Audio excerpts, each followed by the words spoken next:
we accidentally egged a drunk driver. Sophomore year of high school, big time throwback. It was like the first time that I had all my buddies over to my house in high school, because nobody could drive, so it was always hard to kind of schedule when your parents could drop you off and, everyone was free on the same weekend, that type of stuff.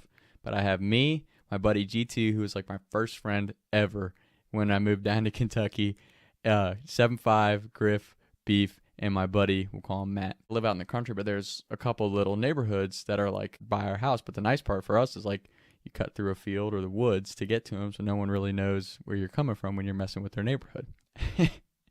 So Beef had this awesome, his dad gave it to him, it was like some military grade laser pointer. It was like green, but it was ridiculous. Like the distance you could cover with that thing was just insane. And we just were menaces with it. We'd use it to shine at people's houses and get them all riled up. And sometimes we'd aim it at cars, which was fucked up. But we were stupid high school kids and didn't really think it through that much.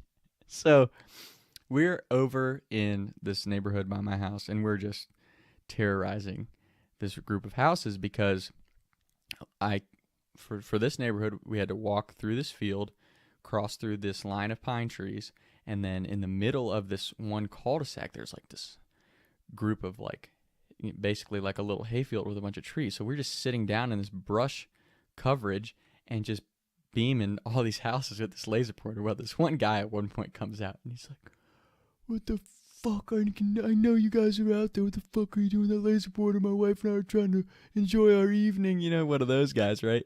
So we just keep pegging this dude's house. And he's like, "I'm going to get you guys." Like, he's going nuts, like screaming off his porch. This takes place for like 10 minutes. And we're just giggling like a bunch of idiots because we're like, dude, like, why are you getting so angry over this? If you're that mad about it, just call the cops, because that way we would have taken off. It was just funny that he kept coming out for like 10 minutes screaming off his porch and shit. As that kind of subsides, we're getting ready to go back to my house. We're getting ready to cross. We're hanging out in that line of pine trees and we're just like waiting for some cars to come by. There's big black SUVs rolling by, one of those like Tahoes, and my buddy GT just boom, just drills right into the driver side of the car with his laser pointer, and the car slams on its brakes, and we're like, "Oh shit." We run back towards the neighborhood, but the problem was there's this big field. So by the time the car whips around, this big SUV is able to cut us off before we can run to our hiding spots. We're like, "Oh shit." These guys jump out of the car and they're like, "You could have blinded us, you could have killed someone." And they start chasing after us. Well, we're all cross-country runners, so we take off running, not really worried about the dudes catching us. Well, GT's a little slower, and as we look back, it looks like GT's about to get grabbed by this dude. I'm telling you, like, we're running for our lives. We're terrified. As grown-ass men are, like, pissed that we shied this laser in the car, and rightfully so. But again, when you're a sophomore in high school, you're like, holy shit, who are these guys chasing us? So as we're running away, I look back.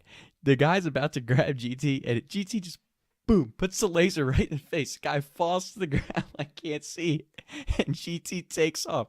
So as we cross the street, we're running away.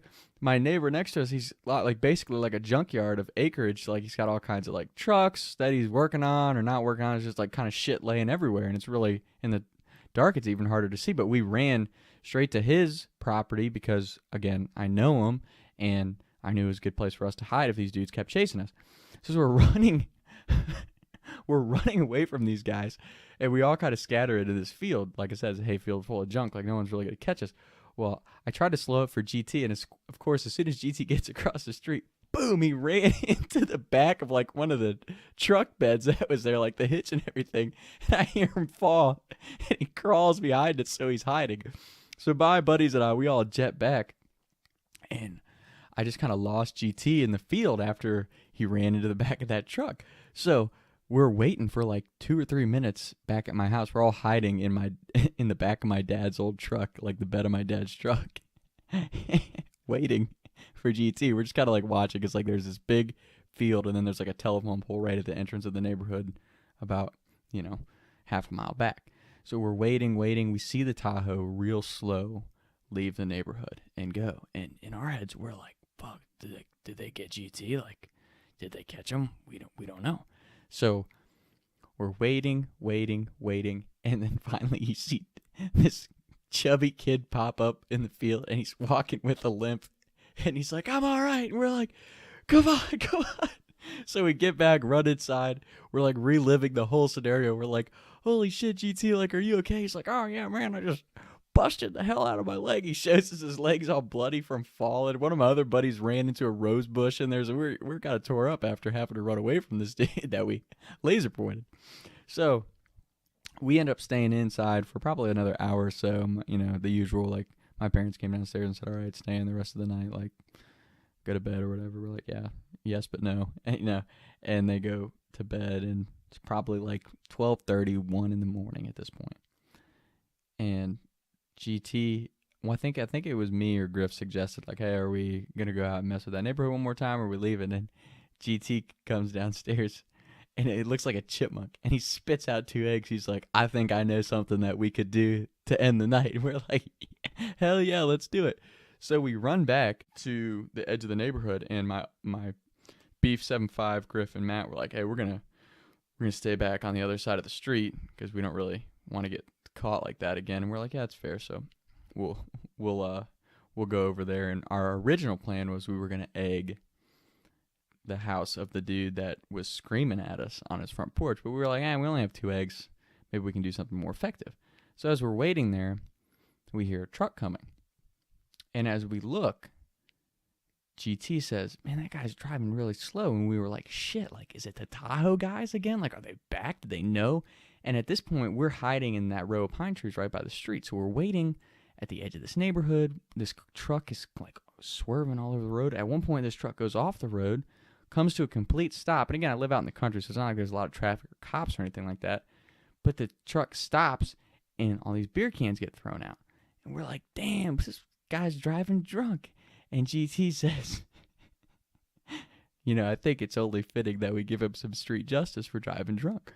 So we go to peg his truck with these eggs, right? So this dude's clearly trashed. He's all over the road. As he drives past, we have 1 egg each, and we just throw them as hard as we can. And I hear GT's boof. Well, I see mine. I thought it was going to hit the window. His window's down. So it, boom, blows up in the cab of the truck. And you hear him, what the fuck? And we're like, oh, shit. We take off. The truck whips it in reverse, pulls into the neighborhood. Well, GT and I have already run out the back side of the field, you know, so he couldn't see us. But we were just, he's this drunk dude, like, wiping his face off, looking around. We're sweating bullets because we're already back at my house just watching this whole thing take place. And then the dude just kept driving away, and he swerved all over the road on his way out of our view. But we were like, that was the adrenaline rush of, like, as soon as I threw the egg, I heard GT's egg hit the truck, like that boom sound, and I was waiting to hear mine. And then I see it, like, go into the cab of this truck. But again, it's dark out, so it was just like, oh, shit. So that was a crazy night. That was like the first night that we ever all hung out, me and my buddies. No wonder we hung out a lot after that. But it was just one of those really, really funny things. And not going to lie, don't regret it at all. Talks with Tom. I was riding around town thinking to myself, is it gonna get easier? I'll be up and away up the street getting paid, but I can't even breathe no more. What's it to me? What can I see? Taking shots by the lake till I can't even